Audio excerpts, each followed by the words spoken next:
Welcome everyone to PodQuest with Corey Boucher and Max Heckert. Today's episode is episode 5, Hearthstone, Part 2.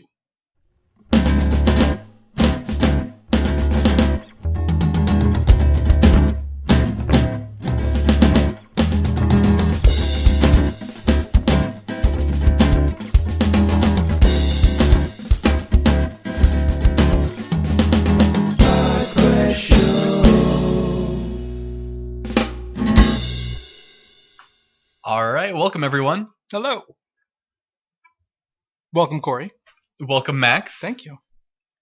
Now I feel really welcome. Interesting fact about that song, I use that song to write out our name.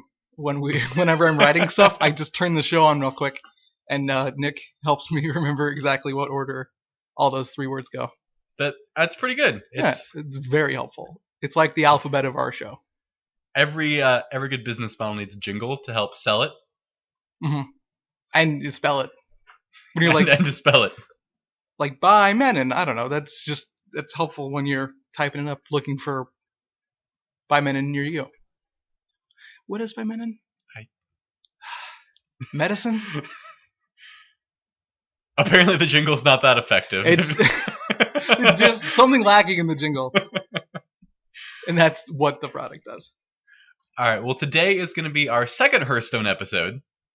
Mm-hmm. We talked a bit about the basics last time. Today, we're just going to nerd out about it. Oh, sweet. Okay, good. I didn't know what we were going to do. Nerd out. That's great. I'm ready. That was all I was ready to do, so this is lucky. So, in Hearthstone news, the biggest news is DreamHack just happened. Yeah, literally just. We're really dating our episode in case we release this later. We shouldn't. We'll go right out. We'll come right out. I think. We shouldn't show them how the bread's made. I'm going to stop talking about that bread making. I'll talk about podcasts. Hearthstone? Hearthstone. Yeah. Quit looking me in the eyes and giving me that yearning look. Like, say it, Max. Say the interesting thing you have. I don't have it. Take this away from me. Go. You start. I'll come back to you in a second. So DreamHack happened. Those of you that are familiar with the event are aware of all the controversy about trying to figure out whether or not cheating was involved and all that.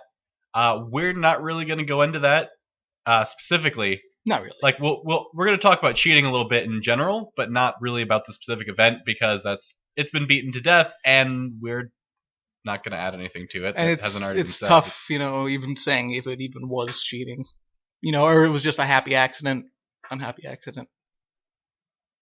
So. If you are looking for a witch hunt, this is not the podcast you're looking for. We're too nice. I gotta just be on his side. You know what I would have said? I would have been like, LOL, what if he had Hunter's Mark right now? And you just went for the kill. Because it's I haven't seen Hunter's Mark yet. I love to think about that. I just say out loud what card I'm expecting them to play. And I just threw that over to RDU, and he got a bunch of trouble. That's all I think about it. So we'll move on, and we'll talk about maybe the decks he used to win. Yeah, let's talk a bit about the decks that were there. One of my favorite classes, and got a little bit of representation from Amaz, is the Priest deck. Yeah, that was nice. I'm a large fan of Priest. It's one of my favorites to play. Yeah, go ahead. I was going to say, it was just nice to see it do well. It's not just that someone used a Priest deck, but someone did well with the Priest deck. That's what makes me excited. And I think it showed in the tournaments, you can have it ready for, you don't start with the Priest deck, you have the Priest deck later on to combat whatever just beat you. Because a Priest has so many versatile options, it's very duplicitous. I learned a word, ductile. I learned that word today, and it means versatile and easily malleable, able to shift and fit into certain shapes. And I wanted to use it real bad, and I just fumbled with it. I think we need to buy you a dictionary that you just can have on your lap for when we're recording this, and just. I would never talk. I would just wait for you to use a word and be like, "Oh, interesting. True nade. Is that a word?" type it in. Haberdashery. I have a dictionary app on my computer where it's just like click the button. Oh, I have an app where you double click a word and highlight it, and it Wikipedia's it for you. So, and then I have my little dictionary up top. So I love words, big words, $2 words, $3 words. I've never understood why words were given like money value like that before. Because we have to discriminate against the cheaper words for being filthy, low-cost words. Lazy, yeah. Yeah. That's true. If they wanted to be, like the bigger words, then they need to work for it. They can't just have vowel handouts. Yeah, it's like get your consonants in order. Oh, I'm sorry. You need a Y to be a bigger word. Oh.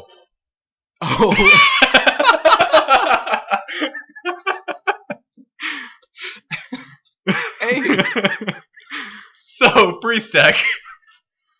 The way that it's settled, where you can just get, your big game hunters in there, your Shadow Word Deaths, and there's lots of ones to curve aggressive, like multiple minions, like the Shadow Swap.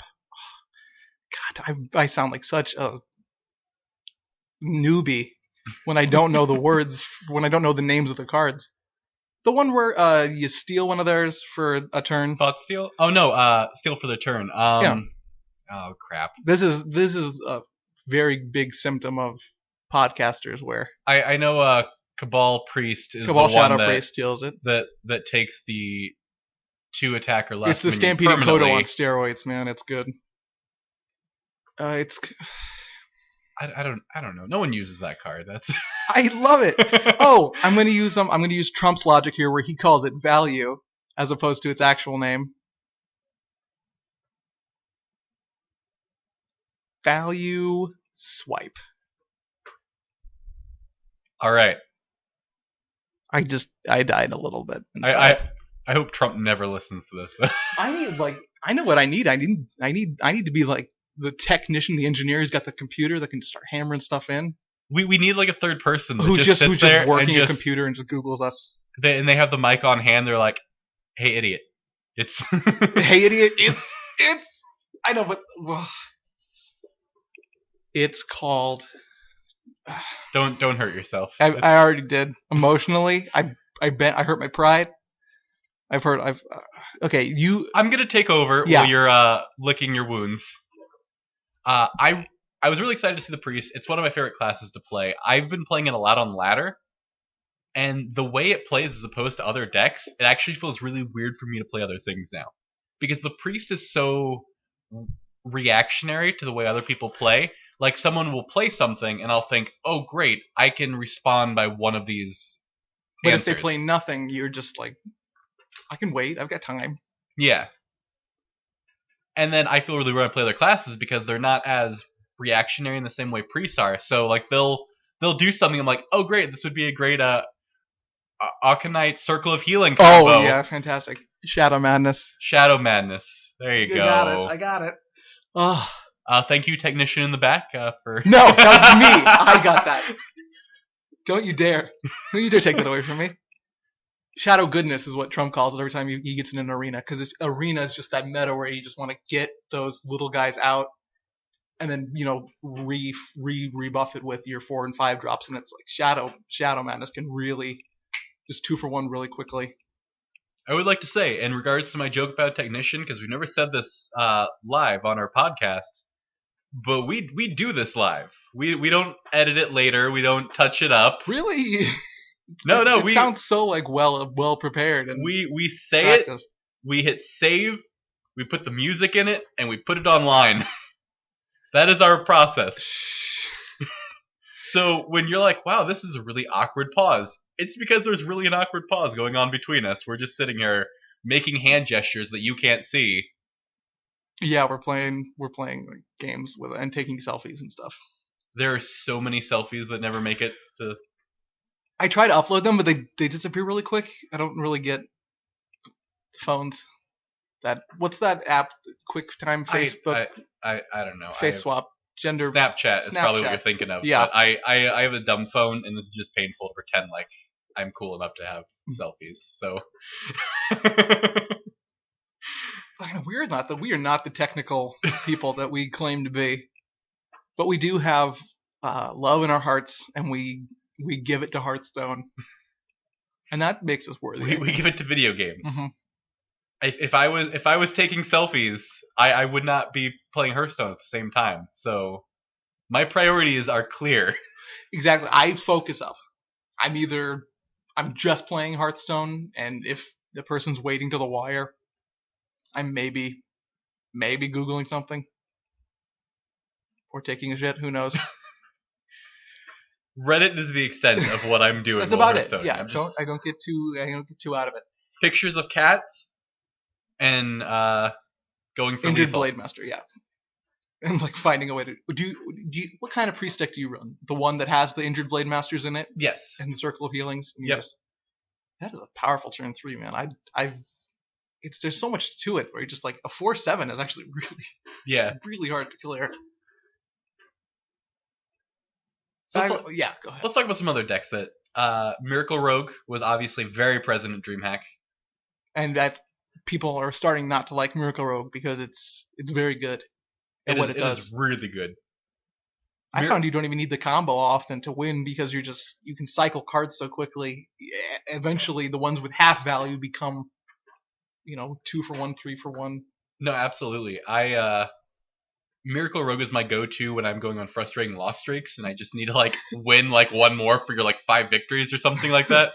It's my go-to for just screw it. I just need a quick win, and it happens. And like you said, sometimes I don't even have the combo. I just have I'll shiv into the card that I need, and then just play it. I mean, what I found is the real miracle is being like, oh, I lost. Oh wait, I just drew Leroy Jenkins. I won. That's the miracle because you go Leroy, Shadow Step, or just any of your combo cards. That's the cool thing about the Miracle Rogue is the combo doesn't necessarily have to be a whole together in your hand. You just need 2 pieces or 3 or 4, and each one individually applies its work. I mean, on a good day, you Shadow Step Leroy twice, you Cold Blood them. Other times they have 10 health, you have Leroy and Cold Blood, but they have a taunt, and you top deck Sap. And you top deck Sap? Yep, exactly. That's all I needed. And I was like, oh, thanks. It's such a good card. And that's what makes me realize I don't quite have a good handle on Hearthstone, is cards like Sap where you go, it's a loss of card advantage, but it's such a boon of tempo that's what makes it work so well. You play it in a deck that requires tempo moves from time to time as opposed to cards, because you have cards. If you're a Miracle Rogue, you got cards. Now we'll put ourselves in the line. What do you say is probably the most broken aspect of Rogue? That's a good question. I'm gonna say it's the use of the legendary Leroy Jenkins. That's the fact that it comes up and there's almost no counter to just 18 damage coming at you, except for taunts, and you never know when it's gonna happen, and it's so cheap that the Rogue can. I'm not cheap like cheesy, just cheap mana wise. And the reason that it's hard for them to counteract that is because Leroy Jenkins can go in any deck, and it's not necessarily an amazing card in other decks, so it's not. There's no reason to change that. Did you have an answer ready to go? I didn't. Nice try, Max. The actual answer is. Well, the actual answer. No, I didn't really have an answer. I would go more the direction. I think it's Auctioneer is more of what makes Miracle Rogue so dangerous. Because, if you were just relying on that Leroy combo, that's one thing. But it's the Miracle Rogue's ability to cycle through so many cards. So and Leroy's at the bottom of your deck, but that's fine. I'm going to get to the bottom of the deck. You'll get there. But you're not concerned with how easy it is to just put the Auctioneer in its place, just get rid of it? Well, I mean, just try to imagine a Miracle Rogue deck without Auctioneer. It would be very less effective. Sure. You maybe have Leroy and Cold Blood, but you're not guaranteed to get any of your shadow sets where you die. And the Auctioneer allows you to just go, you know what? These Eviscerates in my hand, I'm just getting tired of them. Just get you in the face. Let me do 8 damage to your face. I'm going to take 2 more cards towards my combo to kill you. Oh, and there's a Shiv. There's an Azure Drake. Sweet. Okay. It's working well. That's why I love the just the small mid range creatures that you keep like SI7 agent and just have them out because you're using all your spells in a sort of like sword fight combo to just hit their little minions, and you can actually just do your cold blood damage whenever you feel like it because you've got pretty good mid range cards. That's actually when I started winning more with the Miracle Rogue, is when I started realizing, oh, I could just throw Cold Blood down now on my SI agent, do the 7 damage. So then just like, and his board is empty because I've been drawing card after card after card. I do like the Mana Addict. That's what makes the deck really wonky in terms of power spiking. So I don't care for it that much. You know, Edwin Van Cleef is a much more consistent. Oh, I'm just gonna play a 6/6 on turn 4. It's very helpful. But the Man Addict is the fun element of the Miracle Rogue, which is why I think it's gonna stay the way it is, because the Rush Hunter that was able to just pull out all that stuff and at any moment you thought the dogs were coming, they were coming, and then the 2 Timberwolves, a Buzzard in there, a Beast Companion, and he happens to get. I thought I could time it or something. Liak. Are you good? I'm good. Okay. Wow. You don't look good. I'm alright. You I'm don't fine. look okay. A sneeze is a coming. I'm alright. Wow, that was an amazing charade of sneeze. Like I knew it immediately. But the reason that was so hated was because it was so so easy to play. If you have the mana, you play the card because every card has the same general action. Hit you in the face. Which I did love that post where it's like, a hunter is a gentleman. You ask him, are you a tits or an ass man? And he goes, oh, I'm all about the face. Those are perfect puns. Those are the best. But I mean, it's just so easy, so dumb, and it's very frustrating to get, your board punished just because he had his combo ready that you can't really stop. The one nice thing about Miracle Rogue, though, as comparing it to Face Hunter, is at least with the Miracle Rogue, there's like 1 or 2 more steps for them to kill you. That was what was just so frustrating about Face Hunter with Unleash the Hounds and its pre-nerf, was you couldn't play more stuff. You play more stuff and he's got the traps ready, and you're just like, I can't do anything until I spring the traps. Even if I sit here, he's just going to keep hero powering, so it's like I can't just sit on my laurels and wait for me to like overcome whatever trap that is. Because the fact that the Face Hunter was able to incorporate stuff like Freezing Trap and Misdirection as opposed to just the explosive, it was like, and then one asshole brings Snipe, and you're just like, are you kidding me? I was actually ready this time. But yeah, the Rogue is much more upfront. And it does offer a little bit of counterplay. Mm-hmm. It's very aggressive, and I would argue easy to play once you understand the basic concept of it. But it does offer a little more counterplay than the original Unleash the Hounds combo was doing. And we're actually even seeing that counterplay come up in the rising popularity of the Freeze Mage deck, which also made some. It did, didn't it? Yeah. I'm pretty sure, and I actually have it open. You had it open and you couldn't look up Shadow Madness for me. You plebeian, you jerk. The Freeze Mage is a fun deck. Yeah, I actually have it open. Looking at RDU, is that? It says it right there. You don't have to. RDU. I didn't know. I genuinely don't know if it stands for something or if it was, or if his name's Rudu. Like I don't. You don't know if it's Rudu or like Reginald Duncan. Uther. Yeah. I couldn't just think of a U name that wasn't Uther. Unbelievable. Anyway, I didn't know if it was letters or I don't. Sure. Don't. I've never met him personally. I don't know what he prefers. If only his mother calls him RDU and we're just supposed to call him R, I don't. He's like, just R. Don't. It's already you and I'm in trouble. Anyway, he ran a freeze mage deck, had great success with it, and just on ladder in general, freeze mage is becoming more and more popular because it's really good against handlocks and miracle rogues. Who have to just rely and just keep hitting you, and you go, no, sorry, your whole board is just gonna sit still for now. And I've been trying freeze mage myself on ladder, and I'm not used to it yet, and it just feels wrong. There's so many times I'm against a handlock, and they have like so much crap, and I'm like, I'm going to lose.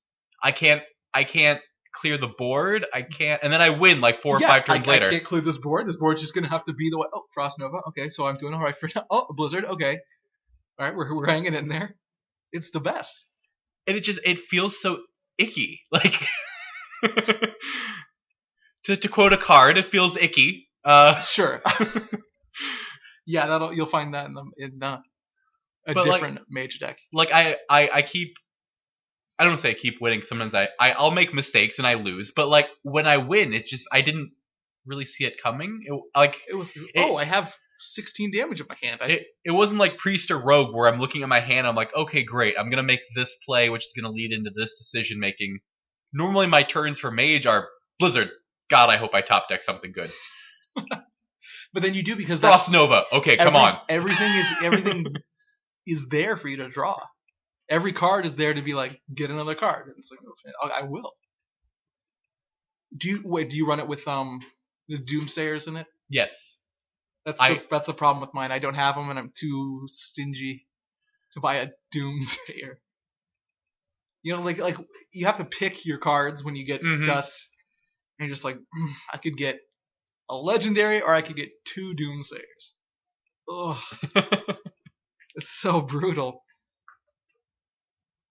And then the last deck, I guess, that'd be important to talk about because it's really been popular both in streaming and... I have no idea what you're going to say. Good. Do it. Say it. Druid. Oh yeah, okay.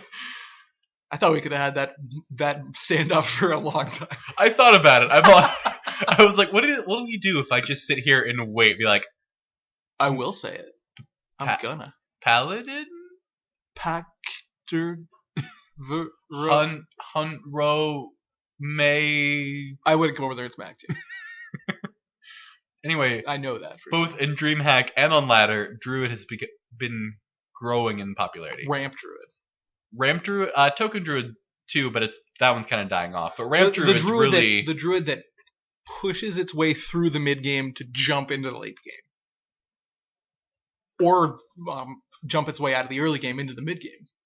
It's got a lot of versatility there. You just innervate, Druid of the Claw, innervate, Chillwind Yeti. It's a fantastic way to look at cards as being worth more than just one card. Because it's just a Yeti, but it was 2 cards to make that Yeti happen. And there's nothing that's more difficult than trying to deal with a turn 2 Bloodhoof. Oh god. Double innervate, Cairn Bloodhoof. But it's interesting because it used to be if you would flip on the streams, all you would see really are people playing Miracle Rogue. Now, if you flip it on, there's a lot of people playing this Ramp Druid. And it's interesting because Druid has consistently, since beta, always been kind of that does decent against every class. Mm-hmm. So I don't know, it's just interesting because it keeps kind of coming in waves. It keeps got a consistent does well, never at the top of the power rankings, never at the bottom. It just exists in its little bubble, matches up against people, does well, doesn't do well. You never look at the Druid and go, oh no, shit, I'm against a Druid. You just go, oh, Druid, alright, let's do this. Is there a class that you just go, no, not today? For me, it's Mage. It depends on what I'm playing. Arena? Let's say Arena first. Arena? Because I think it's that's like Hearthstone light. It would have to be Mage. If it's constructed and I'm playing Priest, it's normally another Priest. It's like I don't have, because you just wait and they have the Watcher combo and you don't. I cannot count the number of times that I have played Priest versus Priest and I have Thought Stolen 2 Shadow Word Deaths. And I sit there, going into fatigue, with 4 Shadow Word Deaths in my hand. That's true. That's like there's never like a huge person you're waiting for. I guess maybe you can Crazed Alchemist. I always do the thought steal, another thought steal, and go, oh, this is how my turn's gonna be. This is how this turn's gonna go. Thought steal, thought steal, thought steal. Take 3 cards, and well, that's if you do it late, I suppose. But that's how it always ends up for me. But that situation just sucks because like they might be running Ragnaros, but that's really all the 5 and up minions that priests typically run. Because priests get their minions from you. And then the majority of priest minions are for something. Yeah, they never like break that threshold. They just don't. So that would be the matchup that every time I see it, I'm like, oh, son of I don't like that one because it's just like I don't have time for this. I don't know the 15 minutes. All right, which of us is gonna die to fatigue? It could be me. I'm gonna preemptively guess it's me and just kind of bail on this one. That's what I'm worried about in the ladder. Are people abusing not the higher ranks, because the higher ranks are a little solid in terms of what you're going to see and how it's going to be played, but people abusing the upper ranks like 16, 17, 18 by playing a game, crushing some person who's about decent at the game, and then throwing the next game. So you go right back up to play that person again. Mm-hmm. Because quests are, I'm going to make a bold statement here. Quests are the only reason I play Hearthstone. I like completing quests. I like getting them on a daily basis and being like, how quickly can I accomplish this one? I like getting gold. There's that satisfaction of when you see like that 40 gold or even the 10 winner. I'm like, oh, that was nice. And I've let it just pile up sometimes just to watch at my power, and I just go on arena sprees. You sit on your mountain of gold like Scrooge McDuck and just try to bathe in it. It doesn't work, and people are like, "Take a shower, Max." And I'm like, "I'm trying. I'm taking golden showers like every day." I don't know. I don't know if that's something you should tell people. I know you shouldn't. I don't know what I was thinking when I said it.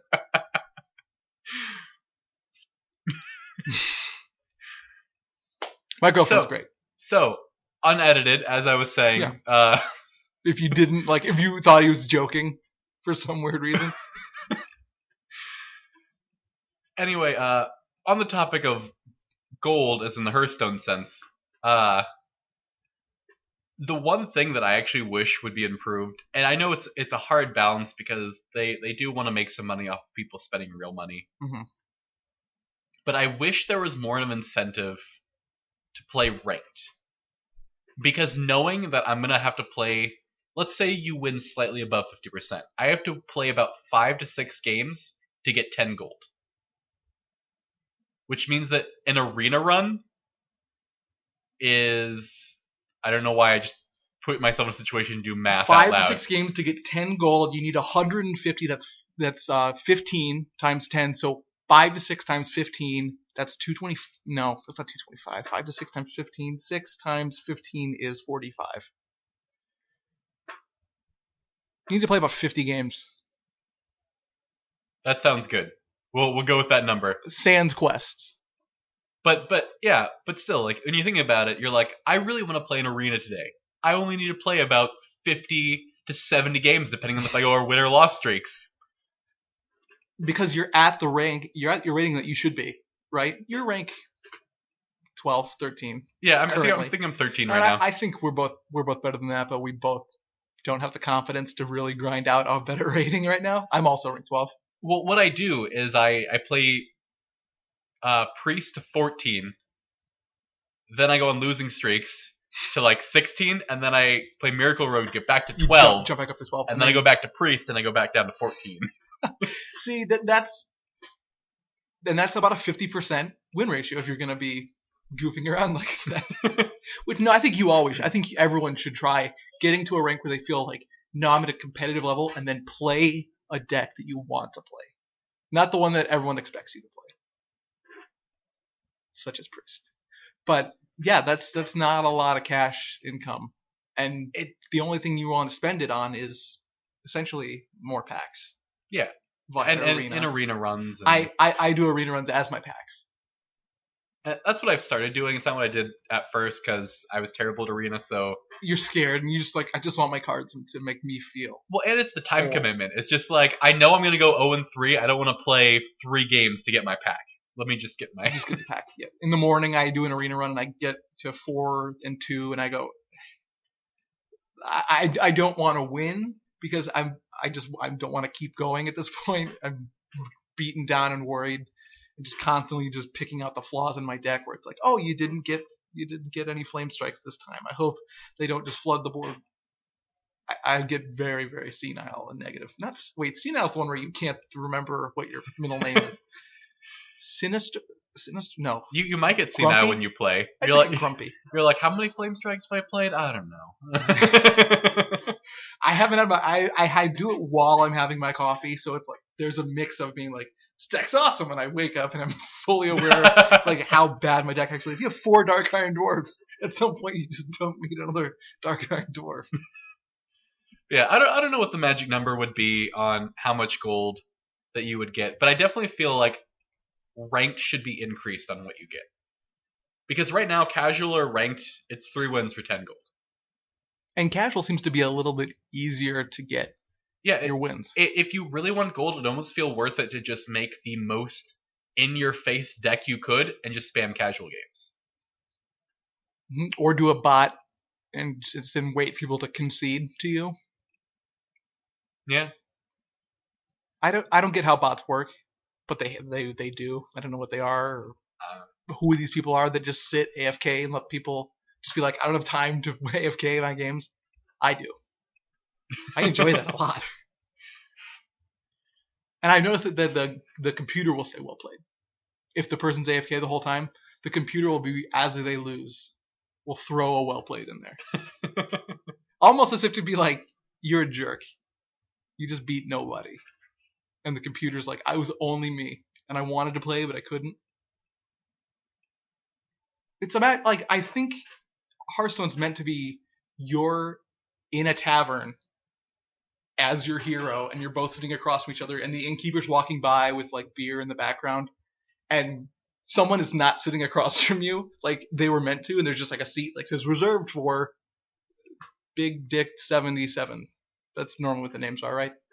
And he hasn't shown up yet, and you're sitting there with a full hand like, oh, I'm going to play a water elemental.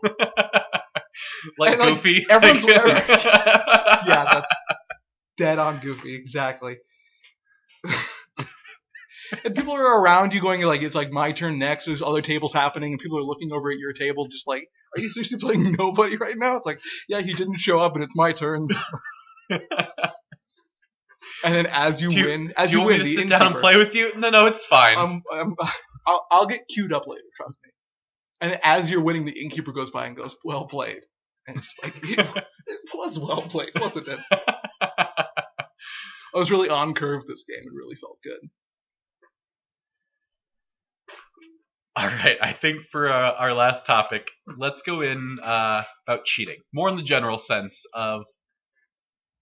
Not in a specific sense of like, not specifically about the controversy that was happening, but more in the sense of, you know, as Hearthstone and esports in general mature, you know, there needs to be rules in place. There needs to be accountability.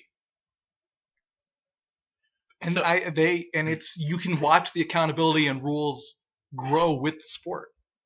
League of Legends managed to get a lot of rules broken as they've moved on. Like a person from Canada playing on the North American team and then coming down and playing on a second North American team because they asked him to at the last minute and he didn't see a problem with it. And the rules people weren't quite on top of their game at that moment, and no one had a good answer for him why he shouldn't play. And it's just those things like that, contract disputes, the ones that you don't think about when you're just playing the game. Because that's the beauty of esports. You don't think about the consequences because the game has given you those consequences. Mm-hmm. There's no steroids or stuff you can take. Well, I guess you couldn't you? Adderall? Yeah, I know StarCraft tournaments and stuff like that. I don't know. I can't remember if they did or they were very close to making that decision. Of urine testing for But yeah, they were speed or for Adderall and anything that would stimulants, yeah accelerants. anything that would help you stay calm or help you focus outside of your natural ability to do so. And if we know anything from the sports that have been around for years and years, that doesn't really get solved anytime soon. It's baseball. People get suspended. No one thinks of less of them. Everyone's just like, well, this is what you got to do to get in the game and get your millions and millions of dollars and be the best person that you can be. But I know, like I said, I'm talking the StarCraft sense. I know that when MLG used to have their tournaments often, you would be open bracket Friday night, semifinals Saturday night, final Sunday night. And you're up all 3 days. You're pretty long days. Yeah, for being you're there all day. You're under constant stress. And you're not eating is the same. You're like your diet's off because you've not been around food properly. And a lot of the pros talk about, it does create a very clear advantage of the person that's legitimately worn out by the third day and the person that's taking, stimulants and stuff to stay at the top of their game. But I like that we at least don't have to worry about people corking their bats or doing something like having a special type of rosin on their fingers to get a better grip on certain balls.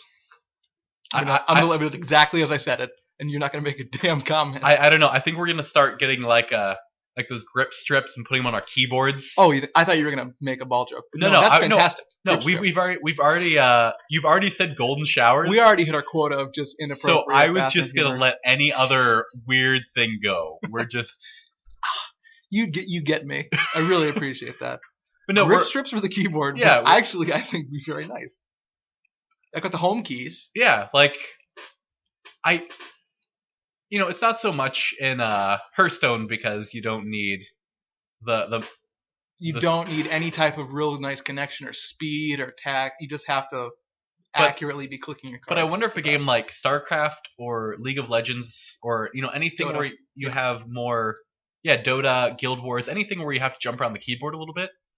I wonder how that would be if you on very specific letters on the keyboard you put grip strips or something like that. So you would feel at a very quick glance, you're like, this is Q. I mean, Q is a bad example because it's in a very specific spot. It's like, this is Q. I'm just show you my pinky. Let's say V, because V and C are the two that I hit wrong all the time. But let's say like V, okay. You have something key bound to it that's very important, and you put a grip strip on it.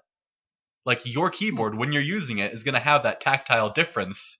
And you're like, that's the one. I'm almost gonna say that's just like cool and smart, and never was gonna be illegal. I mean, I would never think that'd be illegal, but I just wonder if that would really affect performance or tiny little advantages that you can think of, because the game monitors the advantages because the numbers are so wired in. You can't overhack Annie's Q damage. It's just gonna be what it is. Or when Lee Sin was originally coming into tournaments, they had the glitch where he could E twice. He could pound the ground and it would proc twice, so you could clear the jungle pretty fast. That's before people realized that Lee Sin was just really, really good and could do fancy ward jumps. So that's stuff that the game allows, and if the game allows it, it's not illegal. And I definitely think, in terms of Hearthstone, going back to the DreamHack and the controversy, I definitely feel that Blizzard needs to implement some stuff like an offline mode, or like Riot has for League of Legends, where the pros can access accounts that already have everything when they play the tournaments, so that they can get a fresh account with no people attached to the account, like friends or. Obviously, everyone's asking for a spectator mode for Hearthstone, which you got to admit that what they've come up with though is impressive.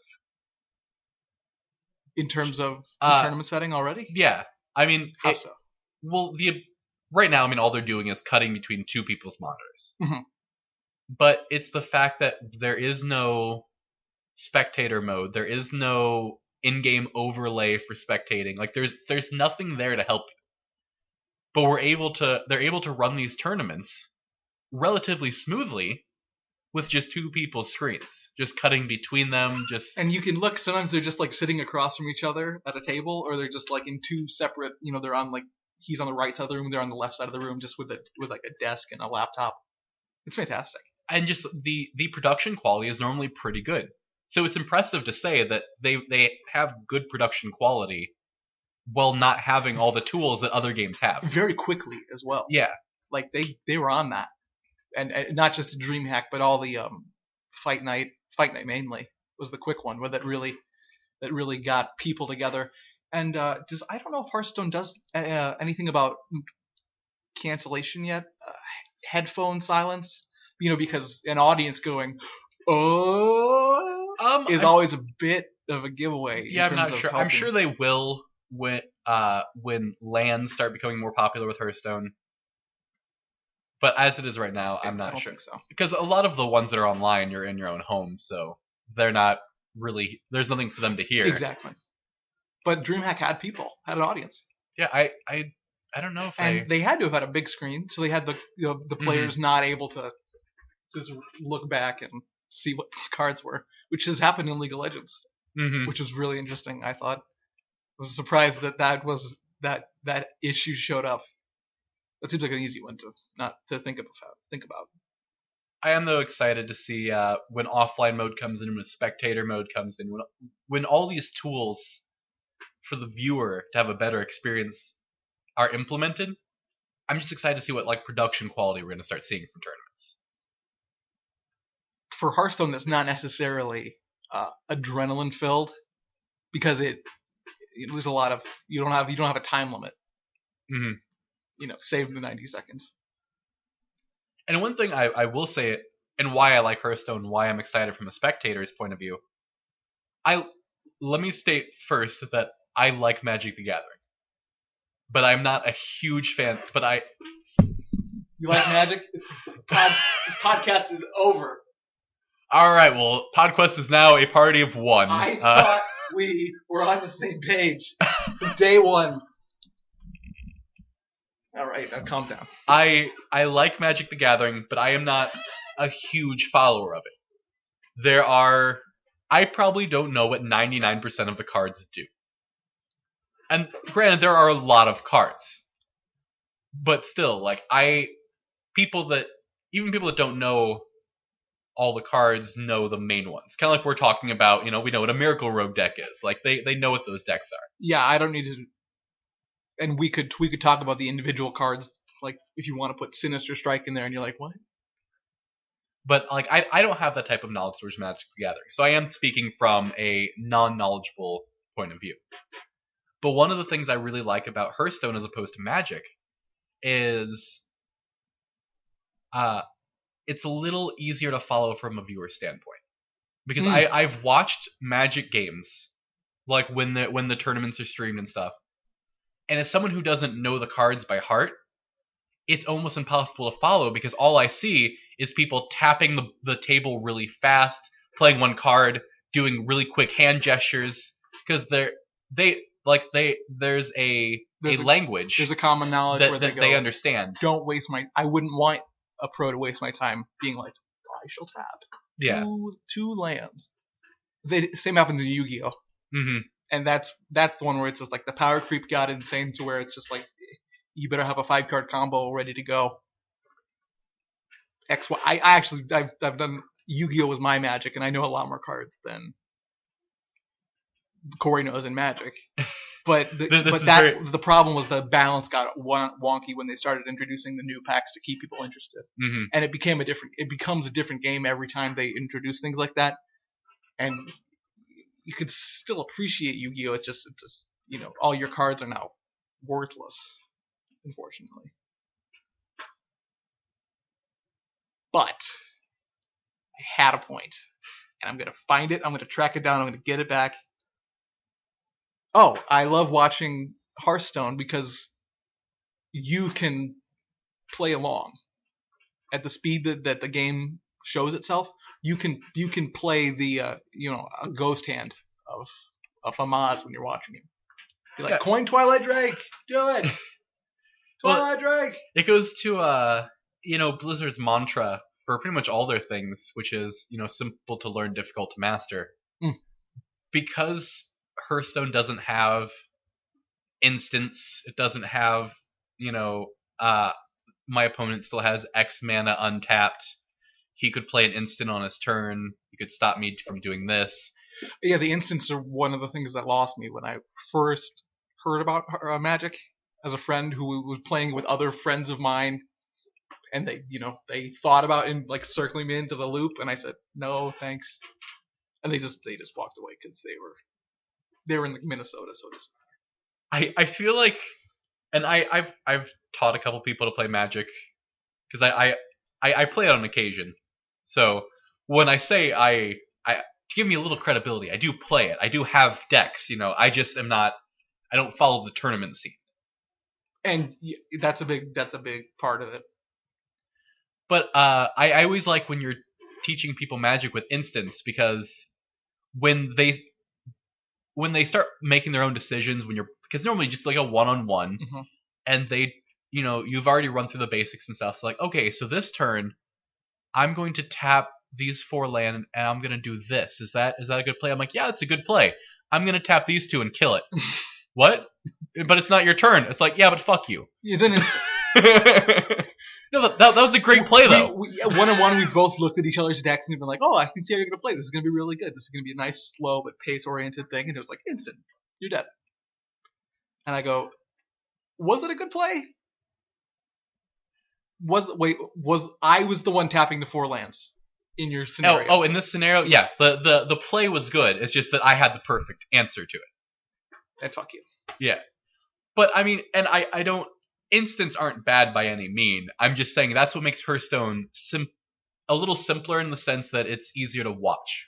Because there's not these random elements. I guess I shouldn't really say random. They're calculated elements.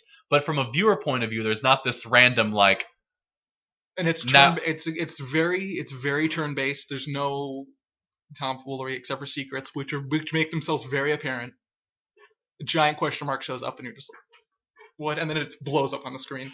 I like that they keep all the animations the same speed, regardless of who's playing or how they're playing them. I think that should stay, even though it makes your turn take a little longer, and you're like, when you get down to the wire, you're like, come on, stop hitting my Acolyte of Fame. The only thing I'd really like to see in terms of secrets, I would like to see some neutral secrets. Or not even neutral secrets. I just like to see some of the classes that don't currently have some. Okay. Because I think that would add a very interesting dynamic to the game if every class had secrets they could play, and they became viable.